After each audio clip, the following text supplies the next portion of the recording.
Good morning and welcome to Rising, and we've got a great show for you today. I'm joined, of course, by Niall Stanage. All this week, I believe? All this week? Special treat for you, Robby. We are entering the Niall era. He has arrived. A brief Niall era, I must say, but I'll be here this week at least, so I'm looking forward to it. Fantastic. Coming up on Rising today, President Trump has moved to fire a member of the Fed Board of Governors, but can he do so? Also, DHS has taken Kilmar Abrego Garcia into custody and wants to deport him to Uganda, but a judge is saying not so fast. And Israeli Prime Minister Benjamin Netanyahu is expressing regret after the IDF double-tapped a hospital. But first, Robby, let's get started. What is on your radar? Feeling you're going to like this one, Niall? Let's get to it. Now, President Donald Trump issued an executive order prohibiting the burning of the American flag on Monday. There's a big problem with the order, though, one that Trump even acknowledged in his press conference touting the EO. Flag burning is clearly protected by the First Amendment, and the Supreme Court has twice affirmed that this is so. Moreover, any administration that purports to care about freedom of speech should easily reach the conclusion that criminalizing provocative yet nonviolent acts of political expression is a violation of this principle, even if the constitutional issue was not so cut and dry. But it is, to be clear, cut and dry. Now, it's understandable why people don't like flag burning. I don't like it either. The flag is a visual representation of the principles upon which America was founded. And when the flag is disrespected, many Americans take it as a sign that those values are being treated with contempt. Flag burning all over the country. They're burning flags, lamented Trump as he signed the order. Let's watch. This is an executive order on flag burning. It charges your attorney general. Would you listen to this? This is very important. Flag burning. All over the country, they're burning flags. All over the world, they burn the American flag. And as you know, through a very sad court, I guess it was a 5-4 decision, they called it freedom of speech. But there's another reason, which is perhaps much more important. It's called death. Because what happens when you burn a flag is the area goes crazy. Free speech, though, is among the most fundamental American values of all. The right of Americans to speak their minds is enshrined in the First Amendment. Importantly, this right does not apply solely to benign, polite, socially acceptable speech. As 100 years of Supreme Court jurisprudence has made clear, the First Amendment also protects hateful speech, wrongful speech, angry speech, criticism of the government, and so on. Now, there are some exceptions to the First Amendment, but they are incredibly narrow. And importantly, they do not include flag burning. That's because the Supreme Court ruled on this very issue in the landmark 1989 case, Texas v. Johnson, which overturned 48 state laws prohibiting desecration of the American flag. Now, in response, Congress passed a federal law that prohibited flag burning. And the following year, the Supreme Court reached the exact same conclusion in the United States v. Eichmann. If the state-level bans are unconstitutional, and the ban implemented by Congress is unconstitutional, then you can pretty safely bet that the executive order version is even more obviously unconstitutional.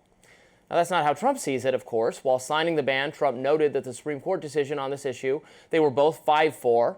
Certainly possible a future court could rule a different way, and the composition of the court has drifted further to the right since the early 90s. On the other hand, there's actually little evidence that the current justices embrace a more limited view of the First Amendment. If I had to guess, I think they'd side even more decisively in favor of allowing flag burning. But with that in mind, the executive order grapples with the actually existing court precedents in creative fashion, introducing the idea that while flag burning itself might be protected speech, flag burning that, quote, is likely to incite imminent lawless action could still be criminalized. Well, that is true to the extent that incitement is one of those exceptions to the First Amendment. It isn't specific to flag burning, though. An expressive action that incites other people to engage in specific direct lawlessness might be outside the bounds of the First Amendment, whether or not that action has anything to do with the flag. The key word there is might. After all, if the federal government could abridge speech just because other people might react negatively to it, well, then the First Amendment would cease to be a useful defense against censorship. The Trump administration should not even attempt to make this more of a reality, even while the Supreme Court is likely to thwart them. In fact, Trump should take more of his cues from, in my view, the late arch-conservative Associate Justice Antonin Scalia, who twice sided with the majority and overturned the prohibitions on flag burning. Scalia defended his opinion thusly: "If it were up to me, I would put in jail every sandal-wearing, scruffy-bearded weirdo who burns the American flag. But I am not the king." Well, I would like to speak up in defence of sandal-wearing, bearded weirdos, I think. They shouldn't be overly defamed. But you're quite right. I, of course, agree with the thrust of your argument. I think that it is important and right that there is this allowance, as it were, for flag burning. In instances where there is incitement, the incitement is separate from the burning of the flag. Whether you're, if you're seeking to get people to riot or to attack someone else, whether you're waving a burning flag or not at the time is beside the point. It's the incitement that becomes the actionable thing.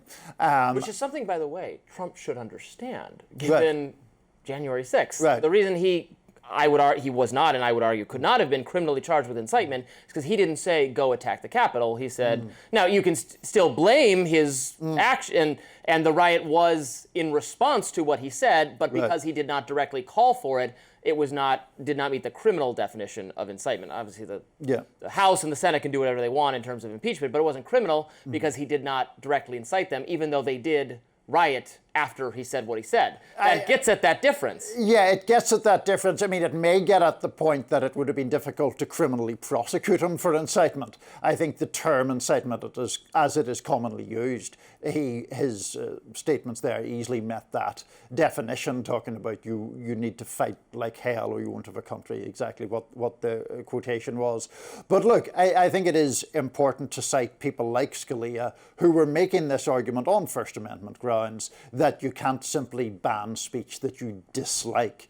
There are the incitement case is one instance where that's a separate issue from speech that one finds objectionable. In the case of flag burning, it's not even the propagating of knowingly false information, which again is a form of speech that can, I would argue, rightly get you into legal trouble because it can be defamatory. We're talking about an act of political symbolism that a lot of people dislike, but is still pretty clearly constitutional. I saw a lot on social media, many conservatives, familiar with these arguments, conceding they were right. I even saw some criticism of Trump from people who otherwise defend him, saying, yeah, look, the Supreme Court was pretty clear on this one. And today's court, to be clear, I think would actually be even more clearer, despite being more Republican. They're pretty, all of them, hardcore on free. I think it would be like 8-1 with Alito saying you can ban it and nobody else, but who knows? I did see some people saying, well, but what about, Robby or whoever else? People have been jailed for like 15 years for burning pride flags or defacing LGBT displays. And that's under hate crime statutes that I agree should not exist. I would get rid of all hate crime laws. I do think they're unconstitutional in accordance with the First Amendment. But that was about defacing other people's property is a pretty clear distinction. Like if you burn somebody else's flag, it could be the American flag, the pride flag, the flag of a fictional country. That's just destroying someone else's property or public property. The question here is whether you're allowed to burn your own flag if it's the American flag, which they're trying to criminalize, and the Supreme Court has said no. So that's a little different. Yeah. I take the point that I think hate crime laws are bad and contrary to the spirit of the First Amendment. The court has never ruled that way. And some of the sentences for people, there were these kids that I think it got overturned, but they did skid marks on some rainbow bridge or something, and the charges were just utterly absurd. But I don't know why that wasn't their property. Sure. Is the difference. Yeah. I mean, pretty clear difference. Briefly, I would, of course, defend hate crimes legislation much more than you would. But I also think there is a point here where some of the actions that the Trump administration is seeking to take would be under the basis that you're burning an object in a place where you're not allowed to burn any object. Yeah. That seems different to this specific flag burning. That's fine, too. Yeah. You're right. You can put limits on starting fires in public parks. Please do. Absolutely fine. Absolutely. Meanwhile, a pair of Israeli strikes at a hospital in Gaza killed at least 20 people on Monday. After the break, how the IDF is responding to the backlash. Stay with us.